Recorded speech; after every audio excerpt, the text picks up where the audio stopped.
진로 선택 및 진로 발달을 설명한 학자가 있고 그 내용이 바르게 연결된 것을 모두 고른 것은입니다. 첫 번째가 긴즈버그, 두 번째가 로우, 세 번째가 슈퍼, 네 번째가 홀랜드입니다. 우리가 이제 긴즈버그 진로 선택 이론이라고 하죠. 긴즈버그는 발달 단계도 연령별로 나눴던 학자고요. 그 다음에 로우, 욕구 이론의 학자죠. 욕구 이론. 그 다음에 슈퍼, 앞에서 말씀드린 대로 진로 발달 이론, 생애 무지개 이론이나 진로 아침은 모형을 말한 사람. 그 다음에 홀랜드는 여러 가지 이야기가 있어요. 개인 환경 적합성 모형 학자라고도 하고, 리아세크, 육각형 모형의 학자이기도 하고, 그 다음에 진로 선택 이론의 학자이기도 하고요. 자, 그러면 긴즈버그부터 보겠습니다. 현실에서 실제 직업 선택을 하기 전에 가치, 능력, 흥미 순으로 시험적인 진로 선택 과정을 진행한다. 진로 선택 과정 진행이라고 되어 있는데, 우리가 보통 이제 긴즈버그 하면 환잠현이라고 첫 번째 외우죠. 환, 잠, 현. 이게 뭐예요? 환상기. 그 다음에 이게 잠정기. 이 잠정기를 우리가 여기 시험적이라고 했잖아요. 시험기라고 하죠. 시험기. 똑같은 말이고요. 그 다음에 현실기. 자, 여기 그 잠정기에 해당되는 것이 지금 이거예요. 현실에서 실제 직업 선택을 하기 전에라고 했으니까 잠정기인데, 이 잠정기가 가치, 능력, 흥미순으로 나타나지 않죠. 암기법이 또 있죠. 잠정기 암기법은 흥능가전입니다. 흥, 능, 가, 전입니다. 흥미, 능력, 가치, 전환입니다. 이 순서대로 나타난다고 말씀드렸었잖아요. 따라서 이게 틀렸죠. 이게 틀렸고, 그 다음에 한 김에 현실기가 있어요. 현실기는 탐, 구, 특이죠. 탐, 구, 특. 자, 이 구체화 단계, 크리스탈라이제이션이라는데, 이 구체화 단계가 결정화 단계와 동의어입니다. 결정화, 구체화, 결정화, 구체화 이렇게 정리하고, 자, 이게 뭐죠? 스페시피케이션, 특수화, 동의어는 정교화죠. 그래서 탐구특, 탐구정 이런 식으로 외우자라고 했었어요. 자, 다 해드렸습니다. 단계 정리해드렸어요. 긴즈버그 단계, 이게 한 문제화 되어서 나올 수 있습니다. 알아두시기 바랍니다. 자, 이제 니은 들어갑니다. 로우입니다. 로우는 욕구 이론의 학자인데요. 생애 초기 부모가 중요한 단어예요. 어린 시절에 부모와의 관계에서 형성된 직업 욕구에 따라서 직업을 선택한다. 네, 맞습니다. 로는 어린 시절의 부모와의 관계에 여기에 관계 형성에서 상당히 중요한 의미를 두고 있다라고 보시면 되고요. 자, 슈퍼입니다. 슈퍼는 진로, 자기 개념의 발달과 진로의식 성숙이 여기가 중요하죠. 전생애를 통해 진행된다. 그러면 성, 탐, 확, 유쇠죠. 성, 탐, 확, 유, 쇠. 자, 여기 쇠가 쇠퇴기예요. 일명 65세 이상의 노년기예요. 그래서 전생애다라고 보시면 돼요. 전생애 구분했다라고 정리를 하시고요. 자, 성장기, 탐색기, 확립기, 유지기, 쇠퇴기 이렇게 정리하시면 되겠습니다. 자, 진로 자기 개념의 발달이라든지 진로 의식 성숙이 전생애를 통해서 발달한다. 슈퍼 맞습니다. 홀랜드입니다. 홀랜드는 생애 역할에 따른 6개의 흥미 유형을 기초로 자신의 흥미를 파악한다라고 했는데 생애 역할을 강조하지 않았어요. 홀랜드는 생애 역할과 연관성이 없고 개인 환경 적합성입니다. 6개의 흥미 모형은 맞는데 개인과 환경 간의 적합 정도에 따라서 6개의 흥미 유형을 나누었다. 나온 김에 리, 아, 세, 크입니다. 현실형, 탐구형, 예술형, 사회형, 진취형, 관습형, 현탐의 사진관 이렇게 외우셔도 되고요. 이렇게 정리를 하시면 됩니다. 홀랜드 이야기였습니다. 자, 풀었습니다. 니은과 디귿이 옳은 내용이 되겠습니다. 자, 11번 문제 답을 해결하죠. 니은 디귿 2번이 답이 되겠습니다. 12번 문제 들어갑니다. 자, 12번 문제는 검사의 신뢰도와 연관성 있는 것이 나왔고요. 옳은 것을 모두 고른 것은입니다. 자, 앞에 보니까 검사, 재검사 신뢰도, 반분 신뢰도, 동형검사 신뢰도, 검사자간 신뢰도, 다 신뢰도를 측정하는 방법들이 나왔습니다. 자, 검사, 재검사 신뢰도는 안정성 계수와 연관성이 있죠. 안정성 계수와 연관성이 있다라고 보시면 되겠습니다. 자, 측정 변인이 비교적 그렇습니다. 안정되어 있을 때만 적절해요. 그래서 우리가 안정성 계수라고 합니다. 측정 변인이 이제 변수인데 이게 이제 조금 불안정해지면 이 검사 재검사법은 똑같은 대상에게 똑같은 측정 도구를 시간 간격을 두고 조사하는 것이기 때문에 안정화되었을 때만 적합하다라고 보시면 되겠습니다. 이렇게 정리를 해주시고요. 자, 그 다음에 두 번째 들어갑니다. 반분 신뢰도입니다. 반분 신뢰도는 설문 문항을 반으로 나누는 거잖아요. 문항수가 많아질수록 신뢰도가 낮아진다? 아닙니다. 문항수가 많아질수록 좋아요. 특히 반분 신뢰도는 나누기 때문에 많아질수록 좋습니다. 신뢰도가 높아진다라고 보시면 되고요. 자, 동형검사 신뢰도입니다. 검사, 재검사 신뢰도의 문제점이 뭐냐면 시간이 소요된다는 거거든요. 시간이 소요되는데 그거를 보완시킬 수 있다. 동형검사 신뢰도는 예를 들어서 내가 측정하고자 하는 것이 50문항이다 그러면 50문항과 유사한 것을 만들어서 동시에 배포하는 거예요. 따라서 동형검사 신뢰도는 동시배수가 돼요. 동시배수가 돼서 시간이 많이 소요되지 않아요. 측정하는 데 있어서 시간이 많이 소요되지는 않는다라고 보시면 돼요. 이건 시간이 소요되는 거고, 그래서 문제점을 보완시킬 수 있는 것이 맞습니다. 검사자간 신뢰도는 우리가 이제 그 투사 검사라든지 창의성 검사 이런 것들은요, 주관적인 해석을 하거든요. 투사적 검사도 주관적인 해석이고 창의성도 주관적인 측정을 할 수가 있어요. 따라서 투사 검사나 창의성 검사는 주관적 해석 경향이 있습니다.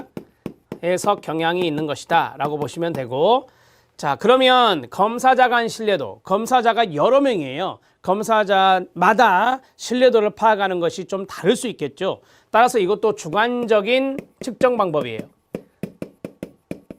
그러니까 검사자간 신뢰도는 검사자가 여러 명이 신뢰도를 파악했을 때, 주관적으로 파악했을 때 그 일치하면 신뢰도가 높다라고 판단하는 거예요. 그래서 검사자간 신뢰도도 주관적인 부분이고 투사검사나 창의성 검사도 주관적인 해석이 중요하니 이 두 가지는 매칭이 되는 거죠. 그래서 투사검사, 창의성 검사에 적용하며 평가의 신뢰도를 높일 수 있는 방법 맞습니다. 자, 여기서 틀린 것은 니은이죠. 문항수가 일반적으로 많을 때 신뢰도가 높아지기 때문에 많아질수록 신뢰도가 낮아진다는 틀린 내용이 된다라고 보시면 되고요. 기역과 디귿과 리을 세 가지가 옳은 내용이 된다. 자, 답은 4번이 답이 되겠습니다. 13번 문제 들어갑니다. 윤리적인 부분을 낸다라고 말씀을 드렸는데요. 심리검사 평가에 관한 윤리사항으로 옳은 것을 모두 고른 것은입니다. 자, 기억, 수검자가 자해나 타해 위험이 있는 경우 비밀보장 원칙을 지키지 않아도 된다. 알고 계시죠? 네, 맞습니다. 그 다음에 평가서에 수검자가 이해하기 어려운 특수한 전문 용어나 어려운 표현을 사용하지 않아야 되겠죠. 쉬운 언어를 써야 된다는 것입니다. 자, 가장 적은 시간과 노력을 들여서 가장 타당하게 측정할 수 있는 검사를 선택해야 합니다. 이게 이제 타당성 있는 검사 도구를 써야 된다라고 하는 거죠. 타당성 있는 도구 사용, 타당성 있는 도구 사용과 연관성 있는 게 디귿입니다. 그 다음에 검사를 실시하는 목적이라든지 그 다음에 검사 결과의 용도에 대해서 충분히 이해시키는 게 중요하죠. 그래서 검사 목적에 대해서 설명하고 검사 결과의 용도에 대해서 설명하라는 것입니다. 모두 다 맞는 내용이 되겠습니다. 기억, 니은, 디귿, 리을 이런 문제는 쉽게 풀어야 돼요. 자, 심리검사는 훈련받은 사람이 실시해야만 합니다. 훈련받지 않은 사람은 심리검사를 실시하면 안 됩니다. 그런 것도 팁으로 알아놓으세요. 자, 14번 문제 들어갑니다. 사비카스의 구성주의 진로 이론이 나왔어요. 자, 구성주의 진로 상담 이론이라고도 하고 옳은 것은입니다. 첫 번째, 진로 적응도를 자원과 전략에 따라 호기심, 인내심, 융통성, 낙관성, 위험 감수로 구분한다라고 했는데, 자, 이것도 많이 들어보셨죠? 호기심, 인내심, 융통성, 낙관성, 위험 감수. 이것은 크롬볼츠에서 나오는 거예요. 여러분들이 그 해설에 보시면 제가 오답노트라고 하는 부분들을 써드렸어요. 오답노트에 보시면 위에가 이제 박스가 하나 있고 위에 박스는 여기 사비카스의 진로 이론에 해당되는 거고요. 구성주의 진로 이론에 해당되는 거고 그 밑에가 오답 노트인데 이 오답 노트에 보면 이것은 크롬볼츠의 사회학습 이론과 연관성이 있다. 이렇게 적어져 있죠. 이렇게 정리하시면 됩니다. 자, 그 다음에 이제 앞에 있는 진로 적응도가 있어요. 이 진로 적응도는 사비카스의 이야기 맞아요. 진로 적응력이라고도 하고요. 여기 사비카스의 구성주의 진로 이론에서 큰 구성 요소가 3개가 있어요. 첫 번째가 직업적 성격이고 두 번째가 생애 주제고 세 번째가 여기 있는 진로 적응도예요. 진로 적응도를 자원과 전략에 따라서 진로 적응도의 구성 요소가 4개가 있습니다. 쓰면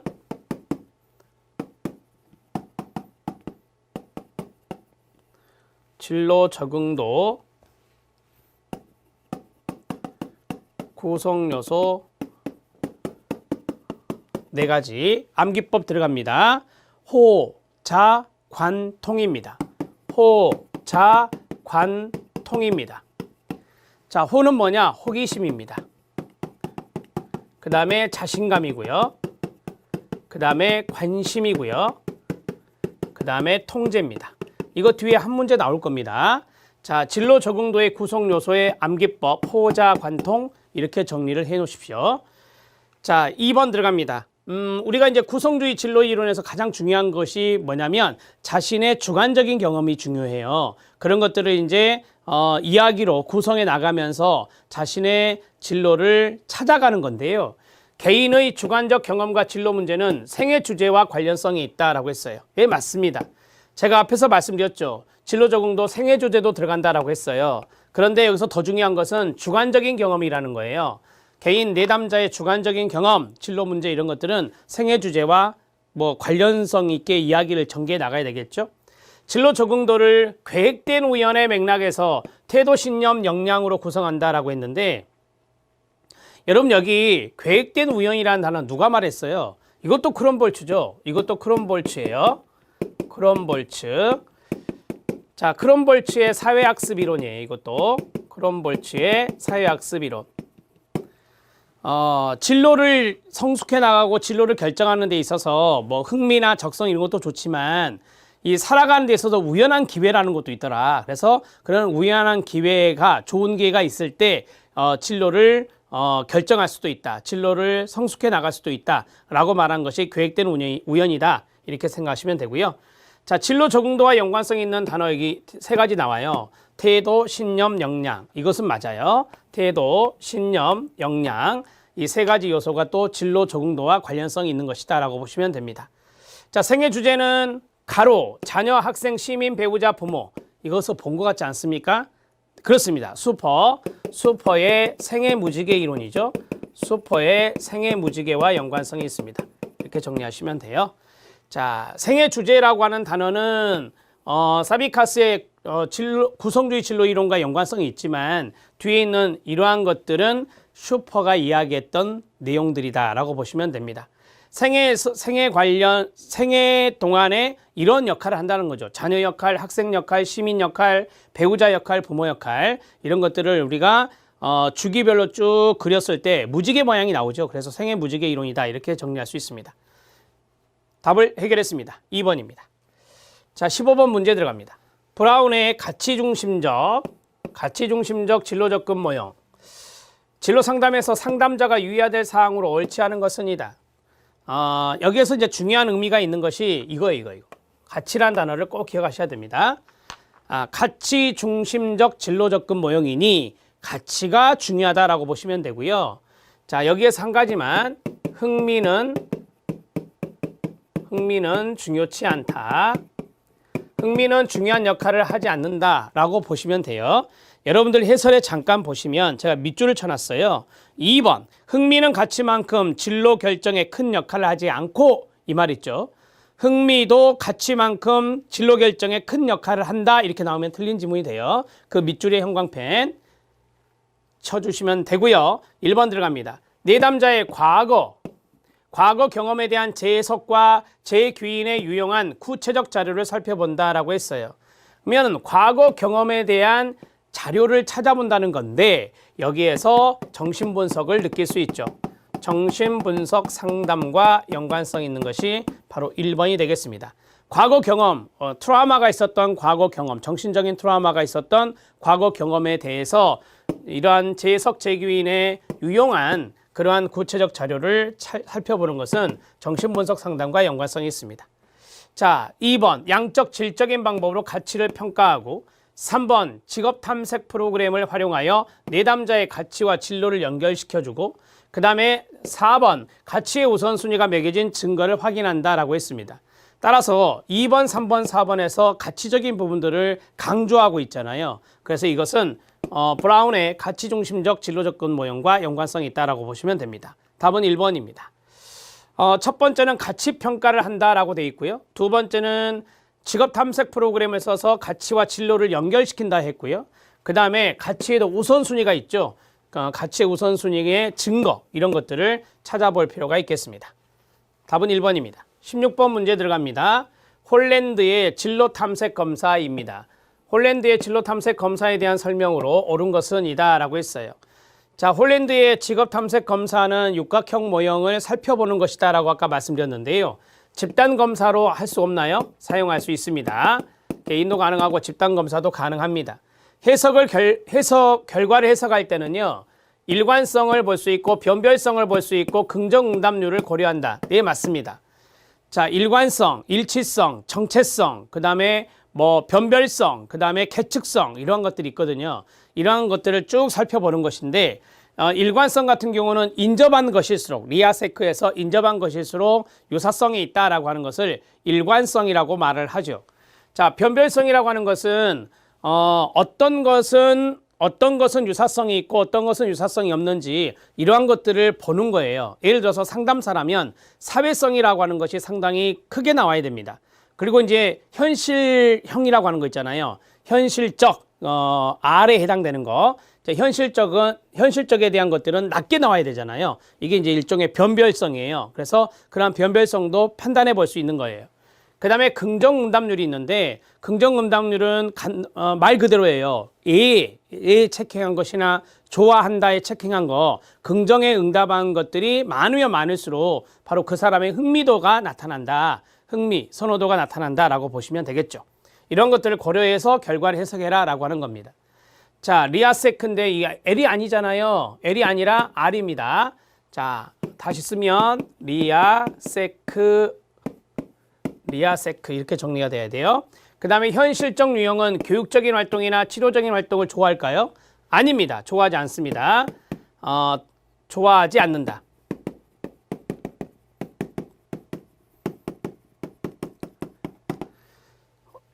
우리가 이제 교육을 하거나 또는 치료적인 부분, 상담을 생각하시면 돼요. 그래서 이런 것들은 이제 사회형과 연관성이 많거든요. 그러면 리아세크가 육각형이라 그랬으니까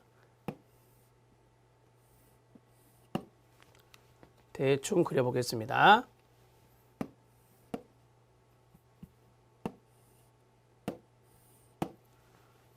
여기서부터 시작을 하죠. 리아세크 이렇게 서로 인접되어 있는 것일수록 유사성이 있다라고 했어요. 이런 것도 일관성이다라고 했고요. 자, 대각선에 있는 것들은 되게 뭐예요? 일관성이 낮죠. 일관성이 낮다라고 보시면 돼요. 그러니까 사회형과 현실형은 대립된다라고 보시면 돼요. 그래서 이런 것들은 일관성이 낮다 이렇게 정리할 수 있겠죠. 자, 그래서 교육적인 활동이나 치료적인 활동은 S가 많은데 S와 연관성이 있는데 현실적 유형이라 그랬으니까 현실적 유형이 여기잖아요. 현탐의 사진관 이렇게 정리를 하십시오. 답을 해결했습니다. 답은 2번입니다. 17번 문제 들어갑니다. MBTI입니다. MBTI 각 차원에 관한 설명으로 옳은 것은 입니다. 17번의 해설도 보시면 16번도 마찬가지지만 17번도 제가 구체적으로 쭉 써드렸습니다. 그 내용들 잘 숙지해 주시기 바랍니다. 자, 육감 나오면 직감이라고 생각하셔야 되죠. 직관이요. 육감에 의존하고 미래지향적이다. 그러면 이거는 직관형이다. 이렇게 말할 수 있습니다. 자, 그 다음에 분명한 목적과 방향을 가지고 행동을 한다. 그래서 상당히 리스트를 가지고 움직이는 그러한 것들이 바로 분명한 목적, 방향이 있다라고 하는 것이죠. 이게 판단형에 해당됩니다. 판단형에 해당되고 그 다음에 영감과 내적인 인식에 의존한다라고 했어요. 영감 이런 것들이 바로 이제 육감적인 부분과 연관성이 있거든요. 영감, 내적인 인식 이런 것들은 직관형 맞습니다. 자, 원리 원칙에 입각을 한답니다. 논리적이랍니다. 분석적이랍니다. 이게 뭘까요? 사고형입니다. 사고형이다. 이렇게 보시면 됩니다. 자, MBTI의 각 차원을 연결해 보면 가장 기본적인 거 EI 슬래시로 해야 되겠죠? SN, TF, JP 이렇게 정리할 수 있습니다.